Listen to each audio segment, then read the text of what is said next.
Hoy en la actualidad y psicoanálisis tenemos un temazo, un tema de gran actualidad y un tema de mucho sentimiento, muy frecuente, muy extendido, muy expandido, cada vez más. El tema es sentirse solo.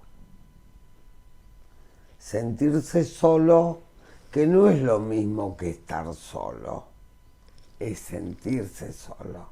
Puede estar acompañado, en pareja, con familia, con todo lo que ustedes quieran, y sentirse solo, que es un sentimiento muy feo, porque la soledad, el sentirse solo, es como que uno se desprende de algo que está suspendido en el aire, cuando el sentimiento de soledad es muy exagerado, no siempre es así. Vamos a ver qué piensa nuestro invitado de hoy. Yo le digo el doctor, es psicólogo, psicoanalista, especialista en niños y adolescentes. Actualmente no atiende todas las edades y es miembro de APA, forma parte de la Comisión de Psicosomática, de Medicina Psicosomática, muy importante esa comisión, la investigación que viene haciendo hace muchos años. El doctor Alberto Schaap, que viene bastante acá también, era miembro. Luis Chiosa, gran psicosomatista conocido en todo el mundo. Bueno, han venido todos, porque yo pienso que todas las enfermedades son psicosomáticas. Lo pienso así después de muchos años de investigación. El tema es que la gente se equivoca si uno dice así, porque cree que si es psicosomática no tiene que tratarse clínicamente. No, una vez que está instalada la enfermedad, hay que tratarla clínicamente y psicoanalíticamente. No siempre se puede llegar a los fundamentos psíquicos profundos de la enfermedad. Pero el sentirse solo por ahí está asociado a enfermarse más, ¿no? Bienvenido, Daniel Antar, ¿cómo estás? Qué alegría verte. Es un placer, Luisa, nuevamente estar acá con vos. Y bueno, digamos, esta vez ser convocado para tratar este tema que me parece súper importante, porque creo que a todos, de una manera u otra, en algún momento de la vida, el tema de la soledad, ¿no es cierto?, se plantea, ¿no?, como un tema. Tocó. Lo que, retomando un poquito lo que vos, lo último que dijiste acerca de los efectos nocivos del sentimiento de soledad, me hizo recordar que en 2018 la diputada del Reino Unido, Jo Cox, se preocupó por el tema tanto y investigó tanto que el Reino Unido se dispuso a desarrollar una secretaría que se fue llamada el Ministerio de la Soledad, por la preocupación Ministerio el de la Ministerio de la Soledad. Soledad, absorbido por el Ministerio de Cultura. Se creó una secretaría especial para atender el gran problema y el flagelo de la soledad. Mirá vos. ¿Por qué? A medida que la edad se extiende, ¿no es cierto?, hay cada vez más gente sola, coyunturalmente sola incluso, porque hay gente que o no tiene hijos o, digamos, sus seres queridos han muerto. Y se ha visto estadísticamente que durante, por ejemplo, el periodo de un año hay personas que no han contactado con nadie. Eso tiene efectos... Nadie, imposible. Van al súper, hablan con alguien. No, se ha descubierto casos de gente que, que han permanecido por dificultades físicas y de movilidad solos en su casa y sin tener familia que lo atienda. Esto es un flagelo por diversos motivos, ¿no es cierto? Por motivos, digamos, vinculados a enfermedades somáticas, a deterioro, a apatía, a depresión profunda. Bueno, en fin, el tema de la soledad llega es preocupante hasta ese punto, ¿no? Pero lo cierto es que el tema de la soledad, en realidad, podríamos ampliarlo, ¿no? Y en realidad deberíamos decir, ¿por qué? ¿Cuál es la diferencia entre sentirse solo y estar solo? Ahí este es un tema que me ha preocupado muchísimo a mí. Vos sabés, estar solo es una situación que se puede disfrutar muchísimo. Es una capacidad estar solo. No significa, como dijiste vos al comienzo, sentirse solo. Estar solo es una capacidad porque implica la capacidad de crear, de jugar, de disfrutar con las ideas, ¿no es cierto? Y eventualmente... Pero puede estar acompañado para jugar, crear... Pero nunca debe significar la imposibilidad de estar acompañado. El problema es la inhibición de la compañía, la inhibición social, la inhibición de la relación. Y ahí entramos justamente en la dimensión patológica, que es el sentirse solo.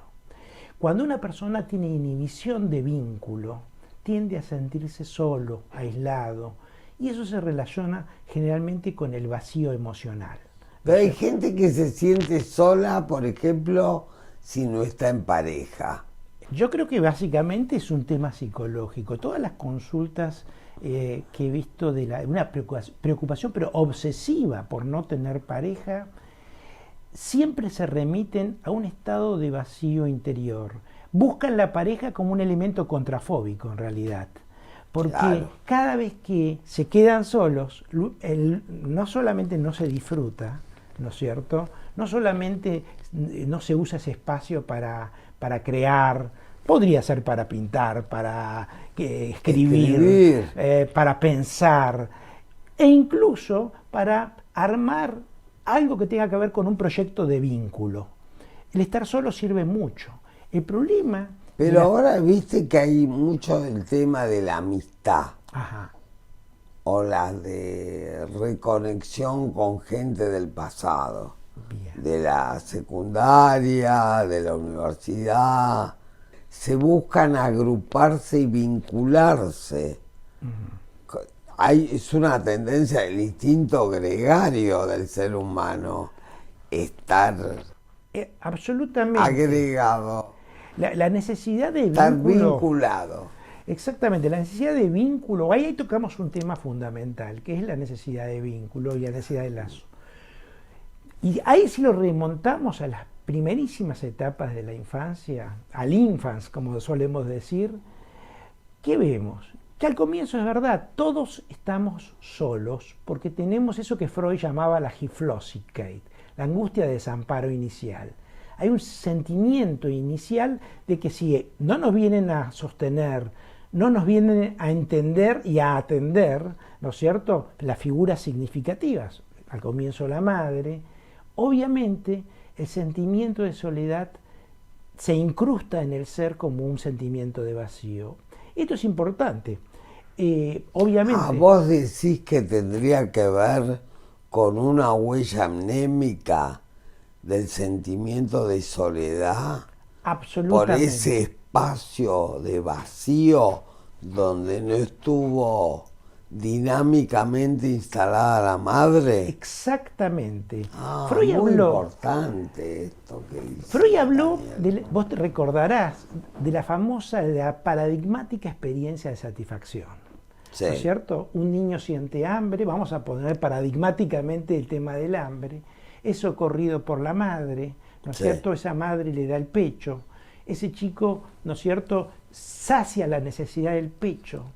Pero si la madre es una madre adecuada, empática, ¿no es cierto?, que puede sostener adecuadamente física y emocionalmente a ese bebé, ese bebé no solamente registra la saciedad y el placer de haber sido, digamos, saciado, sino que empieza a tener el placer del vínculo.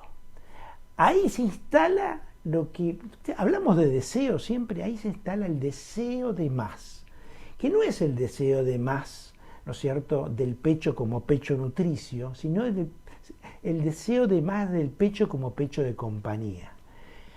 En la medida que evoluciona adecuadamente, el pecho es internalizado, ¿no es cierto? La relación con la madre es internalizada. Y ahí decimos que con el tiempo y progresivamente, esa internalización permite que ese bebé pueda soportar espacios de tiempo sin estar con el pecho, o sea, de soledad, ¿no? Donde lo vemos jugar en la cunita, con el chupete, con sus dedos, con la mantita, eventualmente con el osito de peluche si se la compraron, ¿no? Donde reencuentra por desplazamiento a ese pecho que lo atendió. Vos decís que el objeto transicional que diagnosticó Winnicott, me tocas un tema fundamental. Ese es un tema de juego. Exactamente. La franelita, la frazadita, la sabanita, el chupete.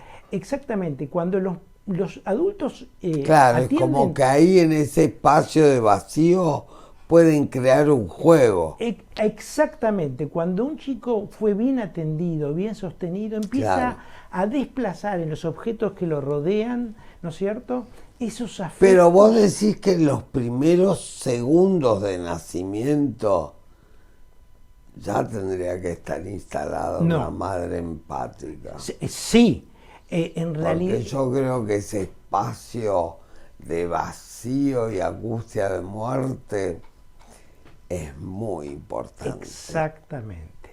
El nacimiento es importante.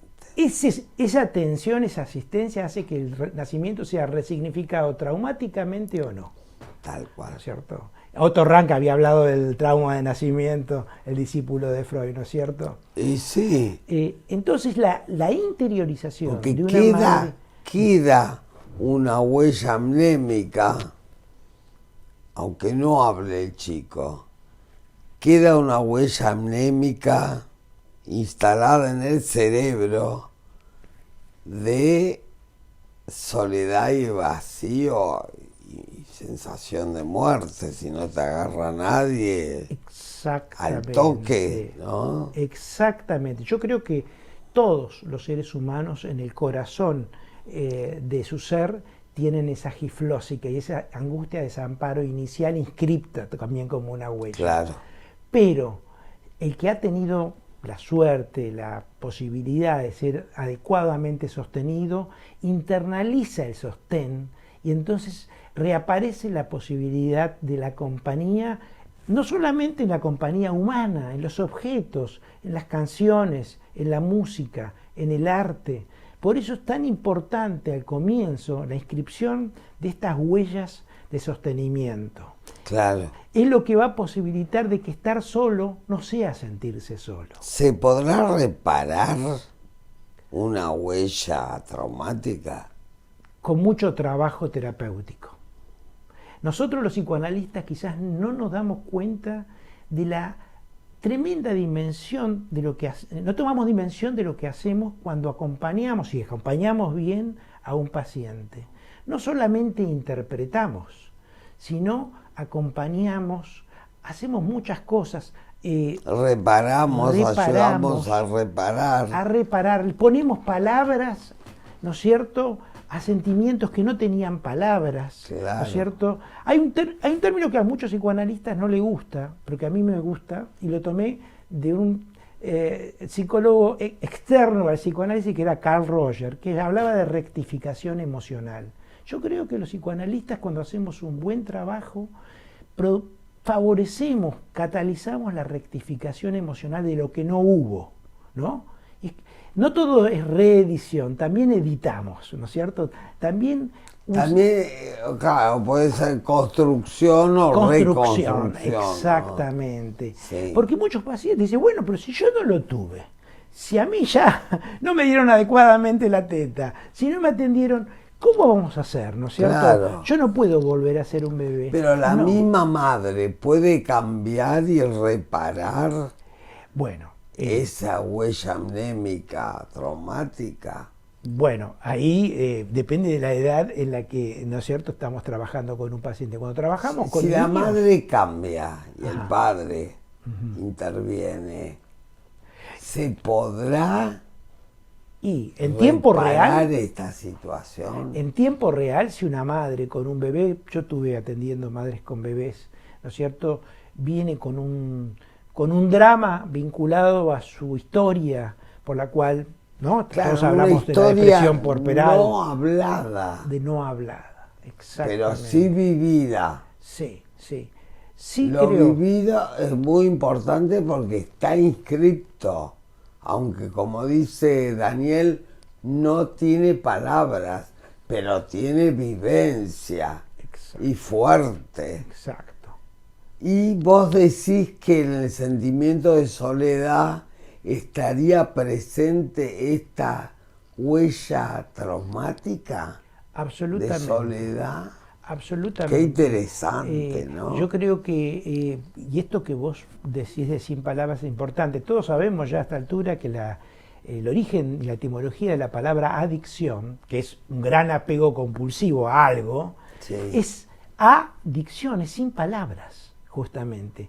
Cuando las huellas de haber querido tener una asistencia y donde el objeto no vino, no asistió en el momento adecuado, hay una huella de vacío.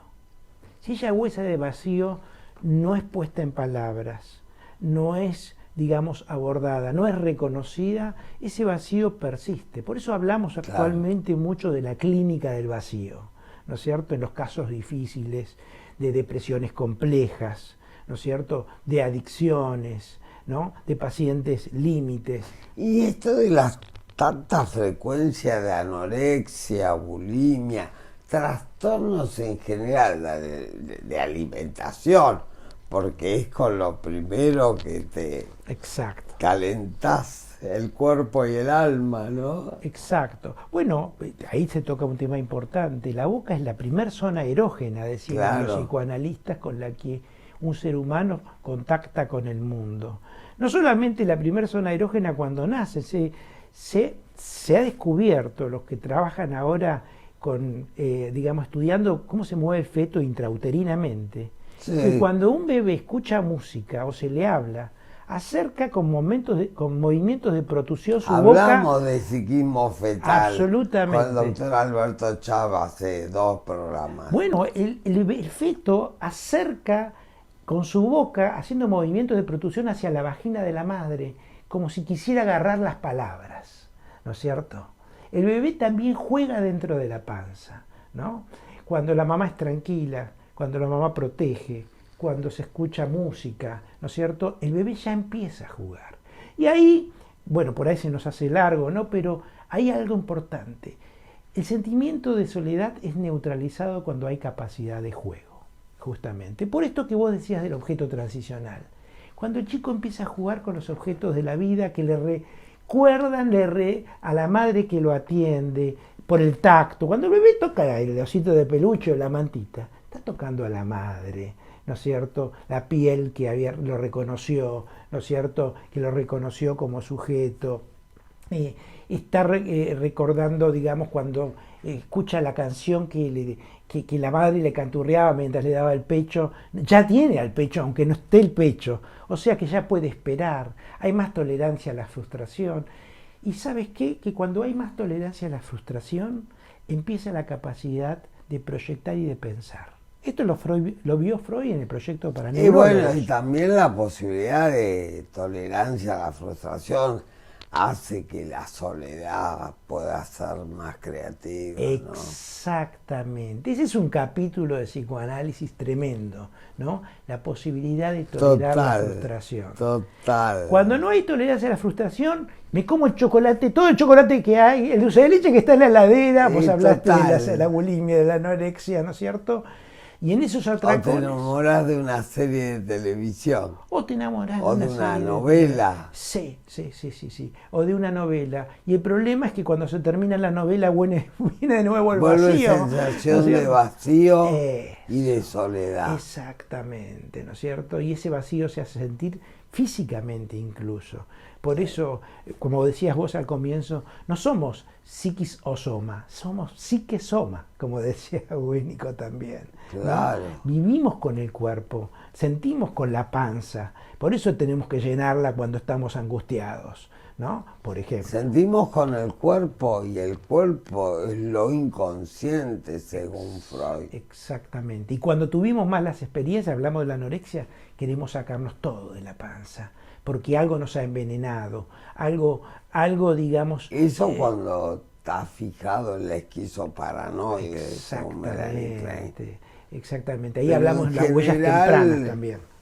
Hay distintos tipos de anorexia. Está la anorexia histérica, está la anorexia nerviosa.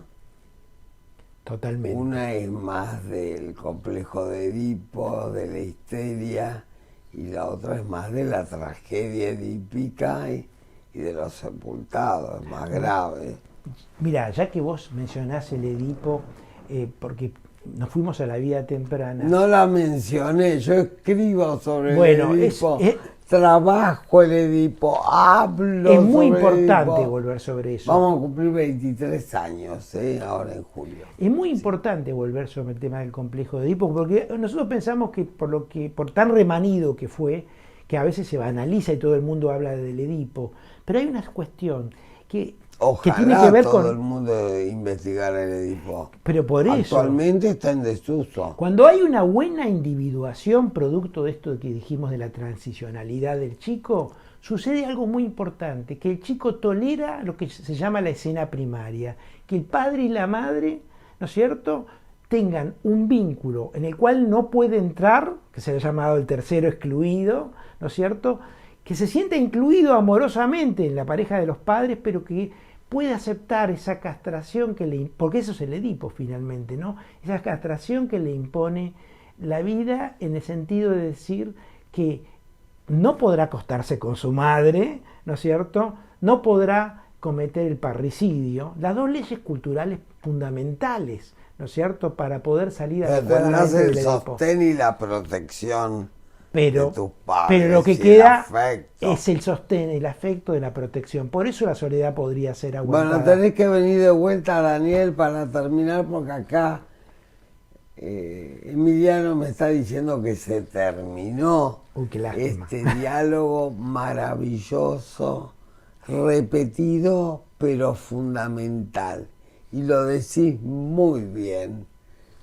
Creo que se entendió muy bien y se pudo hacer un diálogo fluido. Uno lo dice muy bien cuando lo sabe muy bien. Si no, siempre lo dice medio raro.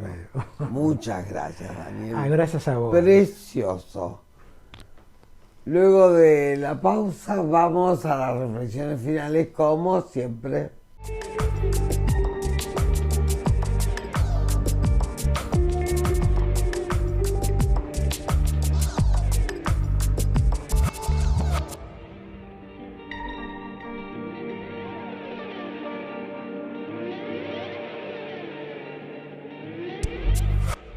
Este tema muy conocido,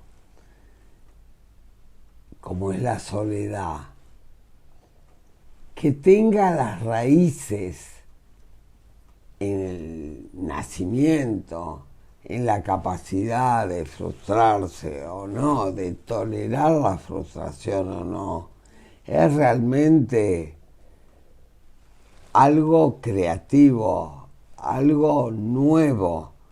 Porque ¿quién podría pensar que el nacimiento tiene que ver con la sensación de sentirse solo?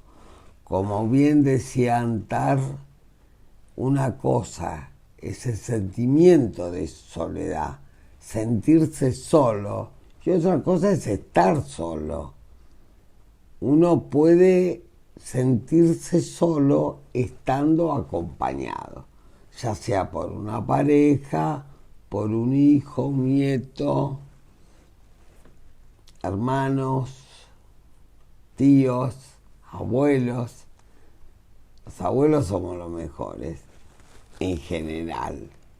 Muchos abuelos tienen mucha incidencia en la crianza de los hijos, pero ese segundo del nacimiento, donde el que lo recibe es el obstetra o la partera, pero el que lo acoge es la madre y el padre, es fundamental.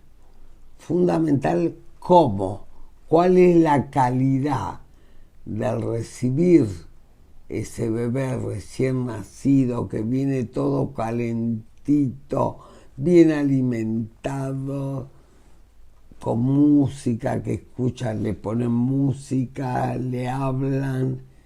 Ese segundo, esos minutos que los llevan a bañarse, pobre chico, pero bueno, hay que aspirarlo también. Hay que hacer una serie de maniobras y después hay que recibirlo el doble, hay que redoblar la apuesta. No solo por el sentimiento de soledad, sino por toda la crianza. Si esa facción de segundos, de minutos, ha sido poco solvente, queda la huella inscripta en la memoria, en nuestro sistema nervioso. Aunque no hay palabras, hay sensaciones, y sensaciones muy importantes. La angustia de muerte del nacimiento, por eso se le dice. Así que la madre tiene que estar esperando ese bebé con todo su amor, con todo lo que siente, aunque no lo ponga en palabras, y poder acogerlo con lo mejor. Y el padre también. Por lo tanto, los momentos de soledad que inevitablemente nos tocan vivir, acompañados o solos, se pasan mejor. Se puede jugar, se puede crear, se puede pintar, se puede escribir, se puede pensar, se puede hacer un montón de cosas. Por supuesto que el instinto gregario del ser humano, que es aquel que lleva al vínculo, que lleva al encuentro con el otro, es fundamental. Pero al encuentro, no dos cuerpos juntos, dos personas en contacto, en intercambio que tenemos los seres humanos, que es la palabra, el diálogo. Nos vemos.